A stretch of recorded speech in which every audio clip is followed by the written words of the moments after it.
we have a new blog for Exodus, the video game being made by Archetype, who is under Hasbro. This is a studio that is run and founded by a bunch of former BioWare developers and employees. Namely, the lead narrative and the writer here is Drew Karpyshyn, who everyone gives a lot of credit for the original Mass Effect trilogy. I want to talk about some of the new info and kind of how I'm feeling about the game, so let's jump into it. So here on their website, we have this new blog. So if you haven't been keeping up with Exodus, it's what presumably going to be a Mass Effect-ish game made by a new kind of upstart studio. This will be their first game. They're called Archetype. They're under the publisher Hasbro, and Exodus is the game. This was announced a few years ago at the Game Awards to a lot of fanfare, a lot of excitement. This was before most of the existential dread of all the layoffs in the industry and all that stuff. This Archetype is also kind of a unique studio in that around 2019, 2020, like right before the pandemic, there were dozens of these upstart studios founded by well-known developers from big studios. So almost weekly there'd be an announcement of this new AAA indie studio led by this guy from Activision you've heard of, and this guy from Ubisoft. That was really commonplace. There were literally dozens of those developers. Then things happened. A lot has happened since then, and barely any of those studios are even open. Almost none of them released games, and there's still a few kicking around, Archetype being one of them, and being lucky that they had a publisher, found a publisher, and Hasbro, for better or worse. If you know about Hasbro and Wizards of the Coast and all that, that's probably a different video for a different time. Regardless, Exodus is this game that is supposed to be this choice-based sci-fi fantasy kind of game that takes place in this world where humans left Earth, went all different directions in the galaxy and in the universe, and many thousands of years later, found places to live. And then many thousands of years later, humans are still arriving to these places, even though the humans who arrived many years before them had, turned into things that were almost unrecognizable. And Exodus is supposed to be this exploration of space and time and choices and consequences and all that. So it's a cool premise, right? Now, this blog, the big things about it is that they're announcing that you can now wishlist the game on most of the major platforms. So you got Steam, you've got PlayStation, Xbox, and so on. That's a big deal. That means things are moving forward. We do not have a release date for this game, and they've never really even teased one. One thing that I think is somewhat notable is that we haven't really even seen the game. They've mostly shown cinematic trailers at this point. They've done a ton of world building from art books and concept art posts and blogs. And there's a couple books out there that are kind of explaining the backstory of what I presume the game will be about. But we haven't really seen the game in motion, even here in this thumbnail. This is a founder's Q&A video, which we'll talk about in a moment. This appears to be a render from gameplay, which is cool. And there are some clips on their Steam page. There's some snippets of gameplay and stuff like that. It looks pretty early, looks pretty, probably alpha, pre-alpha, maybe beta level stuff, which is fine. But we don't know. We don't know when this game is coming. They have here all this new key art, in which people have been very quick to notice that, man, the key art and what appears to be the box art is this area here on the right side of the picture. And if you ever go back and look at the box art for Mass Effect 1, it's exactly the same. You have Saren's head kind of floating here. You have what would be Commander Shepard, and then the crew behind him kind of in similar poses. Knowing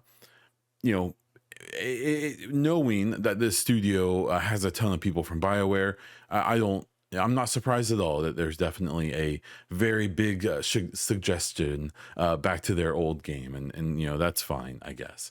They have some new screenshots too. Some of the stuff appears to be things that we haven't seen before, or at least new like snippets and stuff like that. My issue is with shots like this, where I don't actually think this is gameplay.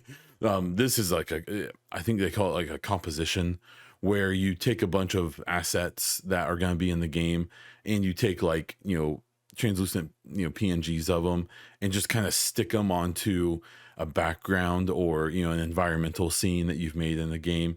Um, partly one reason is if you look at where this laser or this shot's coming out of that gun, it almost looks like it's just like got something. I don't know. This doesn't look like gameplay to me, but maybe I'm wrong. They have some of the characters here definitely having that Starfield face focus with the helmets and all that. Apparently this character in the mech has a new haircut, so everyone's excited about that. And regardless, we have the wish list stuff. With that Q&A, we have this WCCF Tech article about that, where they talk about, general manager is Chad Robertson, and game director Chris King, I believe, are both former BioWare folks, and talking about how they admitted Mass Effect was at the forefront for its deep narrative, branching choices, and continuity across sequels. But they also mentioned, like in here for actual gameplay purposes, Gorilla's Horizon, where I guess there's going to be this whole idea of elemental damage you can do, and some enemies being extra weak to that, or not, or strong against it, taking down like pieces of armor or limbs and things like that from enemies that you'll be fighting. They talk about the Swiss Army knife concept with the weapons, where you may not necessarily have 50 different guns in your arsenal. It may be a much smaller arsenal, but you can modify those guns. If you ever played the Guardians of the Galaxy game back in the day, where Peter Quill, Star-Lord, has his 2 blasters, but you can do different types of damage with them, I'm presuming it's something like that. So you have kind of a rock, paper, scissors situation with the enemies that you're fighting. There's a big thing in here about like stealth. That stealth will be encouraged but not required to play the game. It kind of sounds like if you want to just go in guns blazing, you'll be more than welcome to, but that there are opportunities to do stealth gameplay if you want.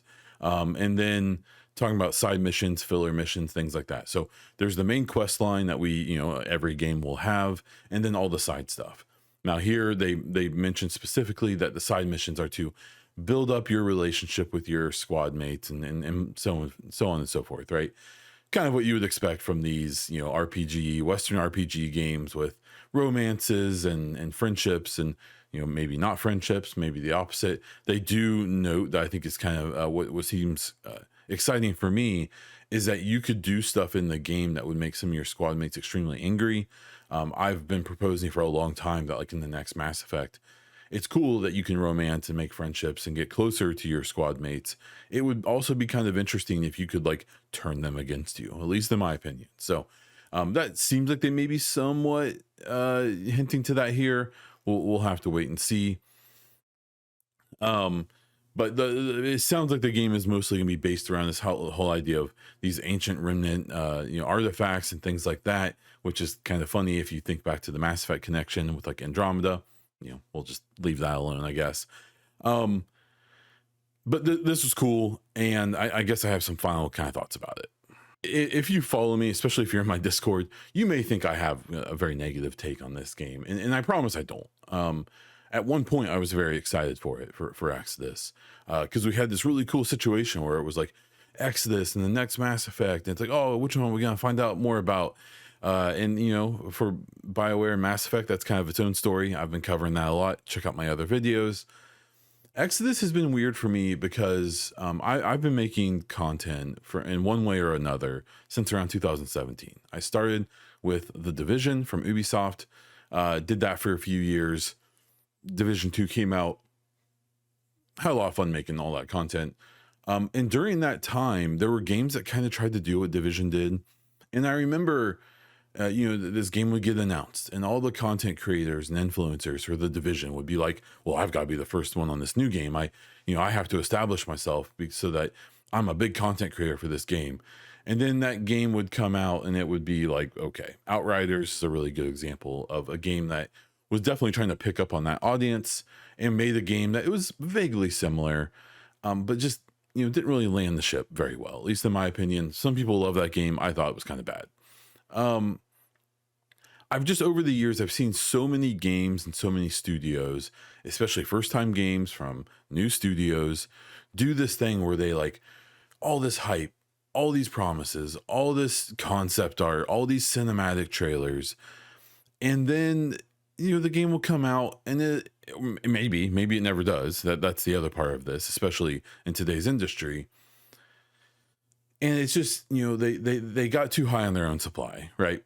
And that's kind of where I am with Exodus. I want Exodus to be good. I think it'd be really, really cool to have a Mass Effect inspired game made by a bunch of former Mass Effect people, but with a spin, right? Like the whole idea they've talked about before is like time dilation, stuff like that. Of, you'll be playing this game and you'll make choices, and then a part of the game will come where you're going to have to jump hundreds of years into the future, and the consequences of your choices from previous parts of the game will really compound and really show up in theory.